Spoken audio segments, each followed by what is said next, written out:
ઓમ મિત્રાય નમઃ. ઓમ રવૈ નમઃ. ઓમ સૂર્યાય નમઃ. ઓમ ભાનવે નમઃ. ઓમ ખગાય નમઃ. ઓમ પુષ્ણે નમઃ. ઓમ હિરણ્યગર્ભાય નમઃ. ઓમ મારીચય નમઃ. ઓમ આદિત્યાય નમઃ. ઓમ સાવિત્રે નમઃ. ઓમ અર્કાય નમઃ. ઓમ ભાસ્કરાય નમઃ.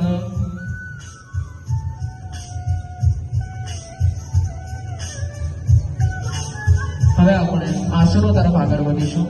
સૌપ્રથમ આસન છે તાડાસન. તાડાસન કરવાથી શરીરની ઊંચાઈ વધે છે અને સંપૂર્ણ શરીરની આળસ દૂર થાય છે. પગ ખભા થતા હાથના સ્નાયુઓ મજબૂત થાય છે અને સ્વાસ્થ્ય પર અનુકૂળ પ્રભાવ પડે છે.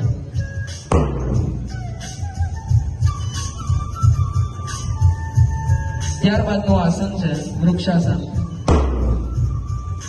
વૃક્ષાસન કરવાથી ઊંચાઈમાં વધારો થાય છે તેમજ પગથી માંડીને મગજ સુધીના તમામ સ્નાયુઓ મજબૂત બને છે અને શરીરમાં લોહીનું પરિવહન વધે છે.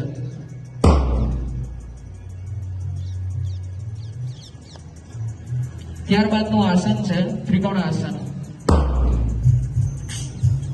ત્રિકોણાસન કરવાથી પગની માંસપેશી મજબૂત થાય છે, પીઠ અને ગરદનના તમામ રોગો દૂર થાય છે અને છાતીનો વિકાસ થાય છે.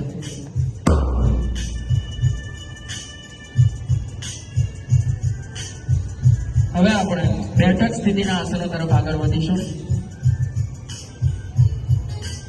સૌપ્રથમ આસન છે વજ્રાસન. વજ્રાસન એકમાત્ર એવું આસન છે જે જમ્યા પછી તરત કરી શકાય છે. એમાં પગના પંજાથી માંડીને સાથળ સુધીના તમામ સ્નાયુઓ મજબૂત થાય છે, પાચન શક્તિ વધે છે અને પાચન અવયવોની ક્ષમતા વધે છે અને આ આસનનો ધ્યાનમાં બેસવા માટે પણ ઉપયોગ કરવામાં આવે છે. ત્યાર પછીનું આસન છે શશાંક આસન.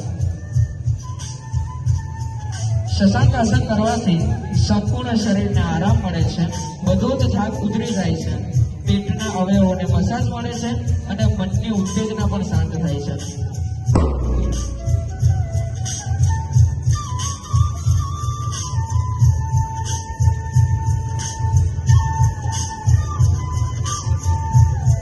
ત્યાર પછીનું આસન છે વક્રાસન.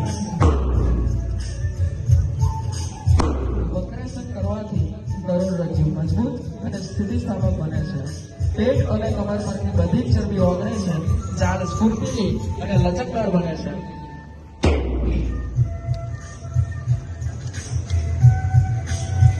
અને અંતે આપણે નમસ્કાર મુદ્રા કરીશું.